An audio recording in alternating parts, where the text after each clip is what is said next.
The rains came late that year, threading through Gaza's broken rooftops like forgiveness. It wasn't a heavy storm, just enough to wash the dust from the leaves, to soften the roads still cratered from fire. For the first time in months, the wind carried the scent of wet earth rather than gunpowder. Inside the clinic, Rami stood at the window, watching drops race down the glass pane like tired runners collapsing at the finish line. Behind him, Maha rearranged the shelves. Supplies had increased, and with them, her sense of order. Antibiotics sat next to bandages, vitamins next to gauze. She labeled everything in both Arabic and English, though they all understood her handwriting better than any language. A radio crackled from the corner, playing a slow, old tune no one could name but everyone hummed along to. "We need more cots," she said without looking up. "A delivery from Rafah is coming tomorrow." Rami turned slightly. "I'll speak to the driver. Maybe he can bring more antiseptic." She nodded. They fell into silence again, not from distance, but from rhythm. Everything about them had settled into a kind of practiced closeness, where speech wasn't always needed. She could hand him a suture needle with one glance, he could warn her of danger with a raised brow. Their understanding was forged not in comfort, but in the fire of shared survival. Later that day, a woman arrived clutching her son, 7 years old, thin as a twig, eyes wide with hunger. She was barefoot, and her hands shook as she tried to explain he hadn't eaten in 3 days. Rami took the boy gently, checking his pulse, his lungs, his abdomen. Maha knelt beside the mother, offering warm water and a piece of bread, coaxing her to sip slowly. There was something in the mother's eyes, wild and unfocused, that Maha recognized. It was the look of someone who had stopped believing they would ever be safe. That night, Rami stayed late charting patient notes. Maha lingered beside him, updating the inventory. Every so often, they exchanged quiet smiles, small acknowledgments of a day survived. When he finally stood and stretched, she handed him a folded paper. "What's this?" "A gift," she said. He opened it. A hand-drawn sketch of the clinic, inked in black with a delicate line showing the tent, the fig tree, even the crooked table they used as a desk. In the center stood 2 figures, one holding a stethoscope, the other holding a book. He looked at her. "You drew this?" She shrugged. "Something to remind us that we made something here. Even if no one else remembers. I'll frame it." She smirked. "We don't even have a door." "I'll find one," he said. The following morning, the sound of engines echoed from the edge of town. The supply truck arrived, and with it came more than just boxes, news, too. A ceasefire agreement, more official than the last, signed with foreign cameras and stiff handshakes. People gathered to listen as the driver relayed details. Border crossings might open. Aid might flow. Rebuilding plans were being drafted. Hope bloomed cautiously, like a plant unsure of its own roots. Rami stood among the crowd, watching the reactions, some skeptical, others tearful. Children clapped. Elders prayed. Maha stood beside him, arms crossed, as if bracing herself against disappointment. "I don't want to believe it," she said. "Not until I see it."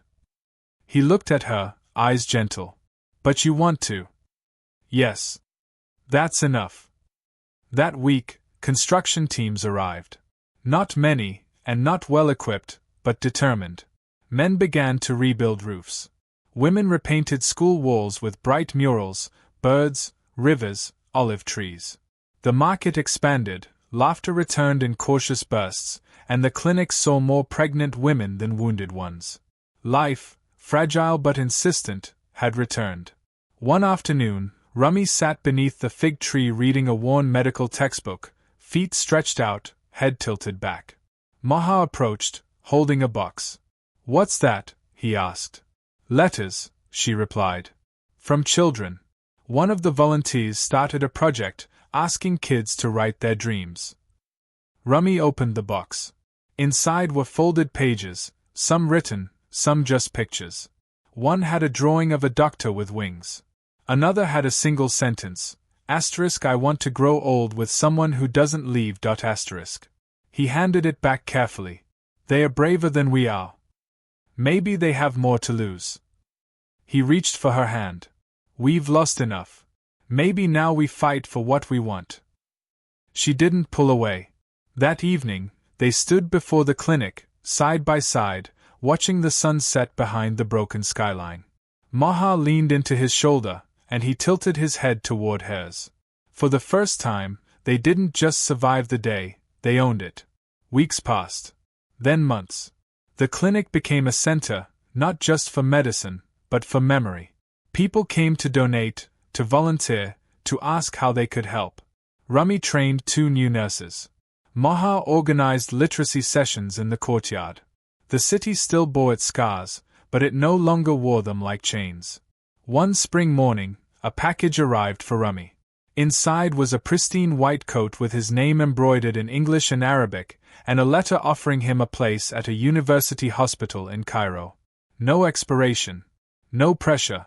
He held it in his hands, the future he once wanted now offered back to him. Maha saw the package and waited for him to speak. He looked at her, then past her to the line of children playing with a handmade soccer ball in the courtyard, to the fig tree, to the place where the boy with the scarf now ran without a limp. I used to think leaving meant moving forward, he said. Now I know, staying can mean something, too. She walked to him, took the white coat gently, and folded it back into the box. Then we stay, she whispered. In that moment, the wind softened. A bird landed on the clinic roof, and someone laughed in the distance. It wasn't a victory, not in the traditional sense. But it was real. And in a city built from rubble and rain, where love survived under ash and silence, that was more than enough. The morning light struggled to rise over Deir al-Balah, smothered by the thick grey smoke that clung to the ruined city like a second skin. Ash drifted in the air, silent and heavy, as though the sky itself mourned what the earth could no longer hold. Rami stepped over a collapsed balcony rail, his medical bag slung across his shoulder, boots crunching against glass and shattered roof tiles. A distant drone buzzed overhead, low, circling like a vulture, its hum now as familiar to him as his own heartbeat. He didn't flinch. He hadn't flinched in days. The makeshift clinic had been hit during the night, though he'd known it before seeing the ruins. The silence was different now, deeper, like a hollow echo. He walked faster, weaving through what remained of the narrow alleyway. When he reached the half-buried sign, still reading Al-Farouk Learning Center, his chest tightened. Not because of the destruction, but because she wasn't there. Maha, he called, voice dry from smoke and fear. Maha. A cough answered, then a low voice from behind the cracked cement pillar. Stop shouting, doctor. You'll wake the dead. Rami turned sharply. She was crouched beside a broken desk, blood on her sleeve, dust in her hair, but alive. Maha didn't look at him right away. She finished tying off the bandage on a child's leg before rising, brushing off her knees with the tired grace of someone who'd stopped hoping for anything easier. You're late, she said. He breathed out a shaky laugh, stepped forward, and looked her over, resisting the urge to touch her shoulder. I was told you might be under this rubble. She lifted an eyebrow. Wouldn't be the worst place to rest these days. They worked in silence after that. The walls trembled now and then, distant shelling rolling across the sky like a storm forever caught on the edge of the city. The boy she'd bandaged had stopped crying, his small chest rising with shallow breaths. Maha tucked his hands into his coat and stood up. Rami glanced around. We can't stay here. The roof's ready to come down. We need to move the children south. South. Her voice turned sharp. There is no south left, doctor. Only fire and waiting graves. There's a shelter in Khan Yunis. I got word this morning, some of the injured from the maternity ward made it. And how many were bombed on the road getting there? Her words weren't cruel, just exhausted, worn thin from nights without sleep and weeks without safety. He hesitated, eyes lingering on the boy. I can't leave him here. Maha didn't respond, just started gathering supplies, gauze, antiseptic, whatever hadn't turned to ash. When she handed him a cracked canteen, their fingers brushed. Neither spoke of it. By midday, the clinic had become too dangerous to stay in. The street was quieter than usual, eerily so. Dust coated everything in a pale, colorless glaze. As they carried the child between them on a salvaged stretcher, they passed a burnt-out bakery, the charred outline of loaves still visible in the window. A cat sat inside, unmoving, guarding nothing. They turned left down an alley when the wine came, metal tearing the sky, the world inhaling before exhaling in a scream. Rami dropped, instinctively covering the boy. Maha's back slammed against a wall. The explosion struck 2 buildings away, but the shockwave rolled through the street like thunder, cracking windows, toppling debris. When the dust settled, Rami blinked grit from his eyes and looked for her. She was coughing, trying to stand, hair tangled with blood and smoke. "You all right?" he asked, pulling her to her feet. She nodded, chest rising fast. "We need shelter. That school near the mosque, it's half standing." With the boy between them, they ran. The school wasn't much. The roof had caved in over the gymnasium, and half the classrooms were gutted, but the old library in the basement had held. They settled there, along with 2 elderly men and a girl clutching a torn teddy bear. No one asked names anymore. Maha pressed her hand against the boy's forehead. "He needs antibiotics. And oxygen." Rami opened his bag. "I've got 3 syringes left. 2 are for burns." Her eyes met his. "Then make a choice." He didn't speak, just rolled up his sleeves and prepared the injection. As he worked, Maha sat across from him, watching him the way one watches a stranger who feels too familiar. He noticed the book in her lap, worn and taped along the spine. "Your brother's." She looked down. "Used to read it to me. Before everything." He nodded. "You read it now?" "Sometimes. The words remind me I'm still human." Later, as night crawled in and the world above groaned with steel and fire, Rami watched her from across the dim room. She sat with her back to the wall, book resting on her knees, head tilted back.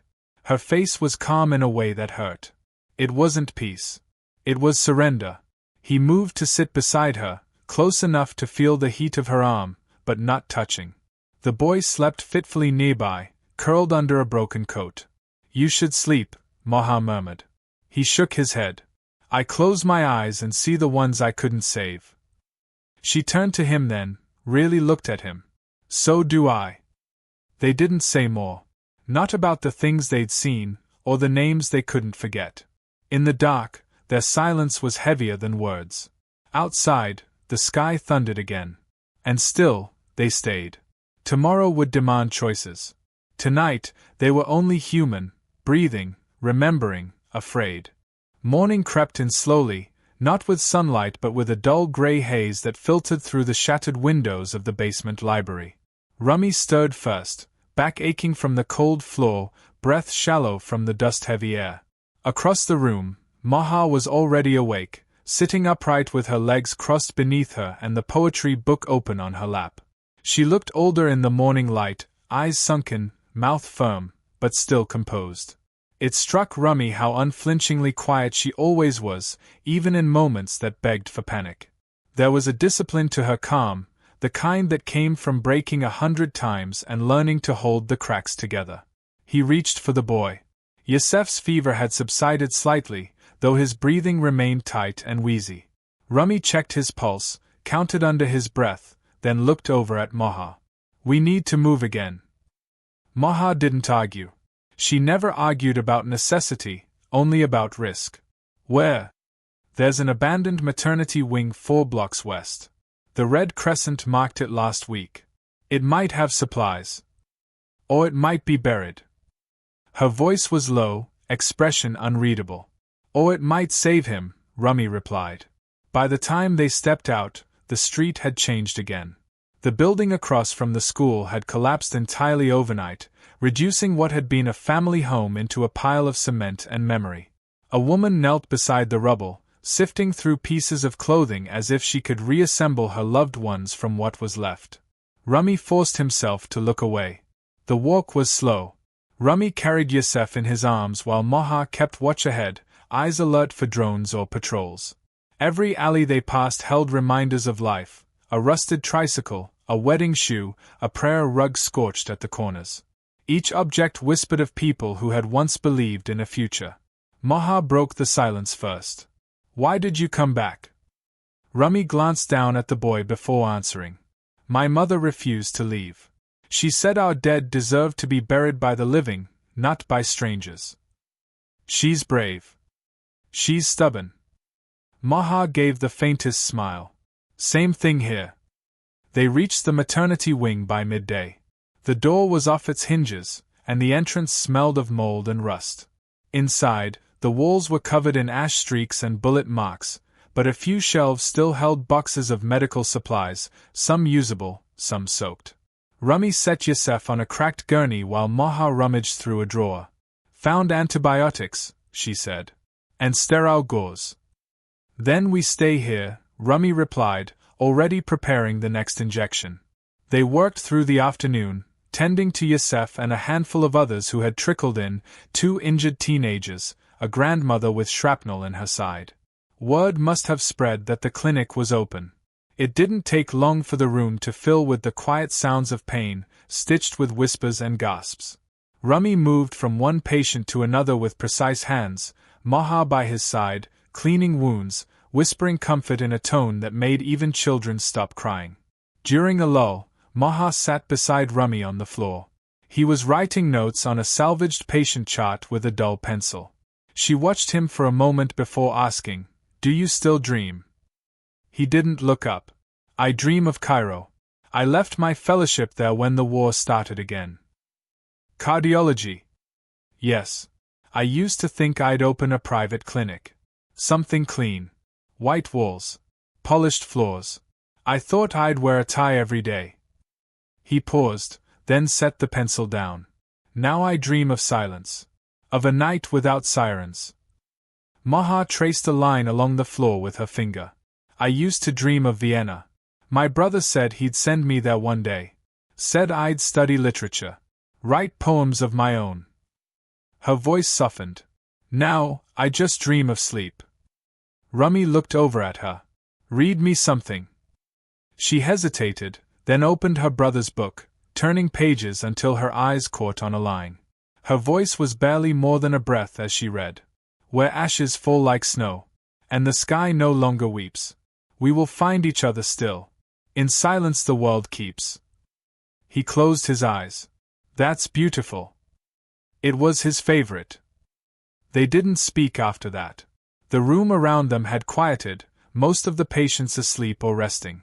In the far corner, the grandmother hummed softly, a lullaby in a tongue neither of them recognized. The moment stretched, delicate and brief. Later, Rami found her standing at the broken window, watching the horizon. The sun was bleeding into the clouds, turning them the color of dried roses. He walked up beside her, shoulder nearly touching hers. "I have to go," he said. She didn't move. "Go where?" "To Rafah. My mother's there. I got word from a driver, she's in the southern camp hospital. Not well." She turned to him. "That's a dangerous road." "I know." A long pause hung between them, thick with unspoken fear. Then, slowly, she reached into her bag and pulled out a faded olive-green scarf. "It was my brother's," she said. "He used to wear it when he felt brave. I want you to take it." Rami took it in his hands, surprised by the weight of the cloth. It smelled faintly of salt and sandalwood. He wrapped it slowly around his neck. "I'll come back," he said, eyes fixed on hers. "If Gaza survives me." She didn't smile. She only nodded.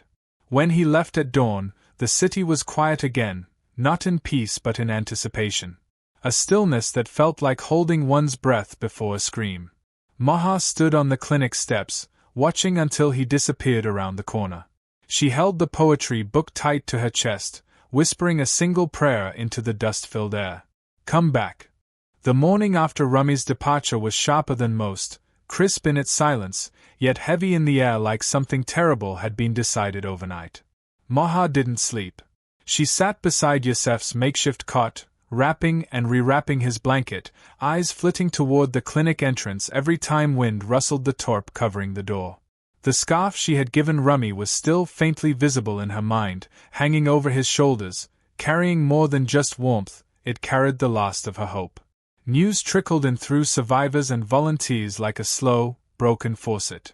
Khan Yunis had been shelled again. The road to Rafah was a burial ground of buses and ambulances. Entire convoys wiped out. Maha didn't allow herself to believe Rami was among them, not yet. Belief was dangerous.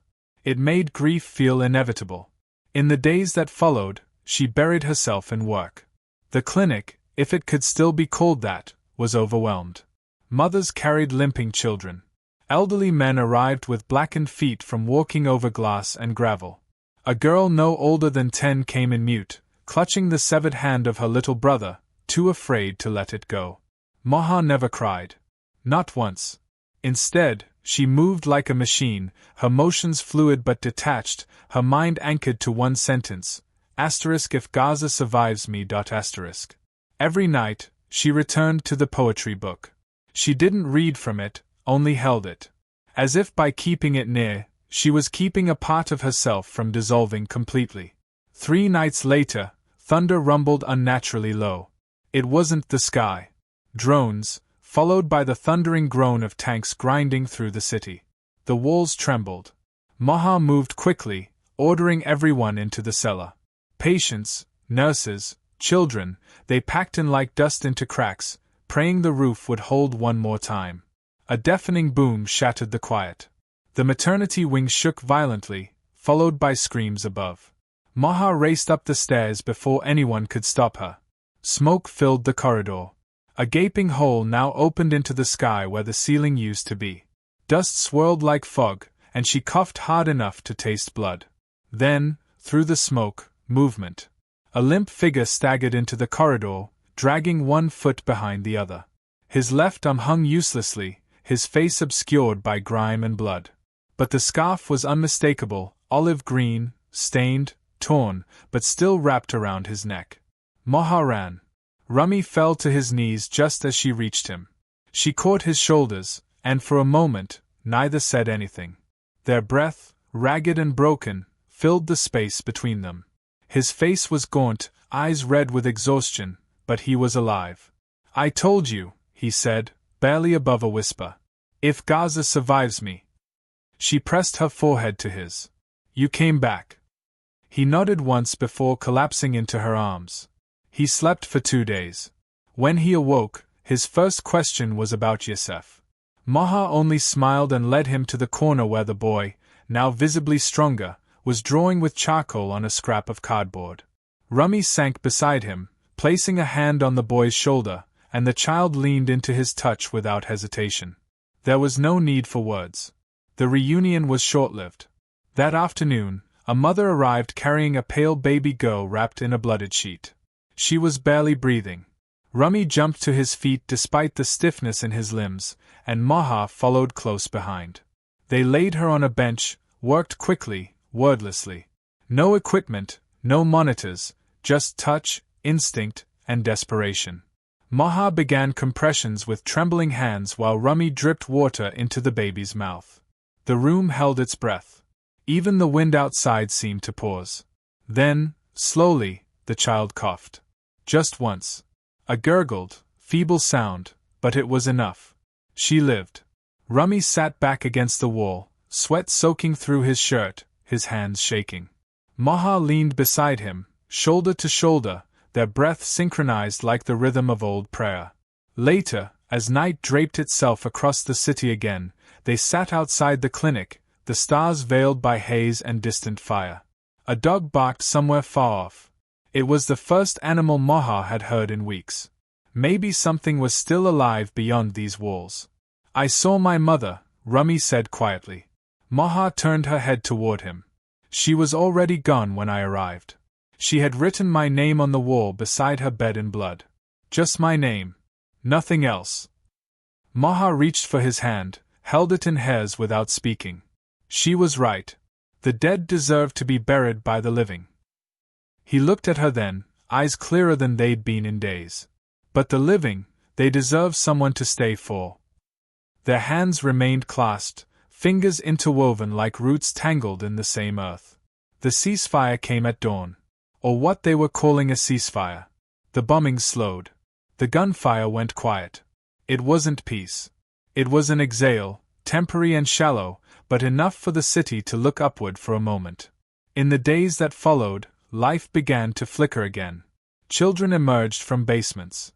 Someone fixed a water pipe.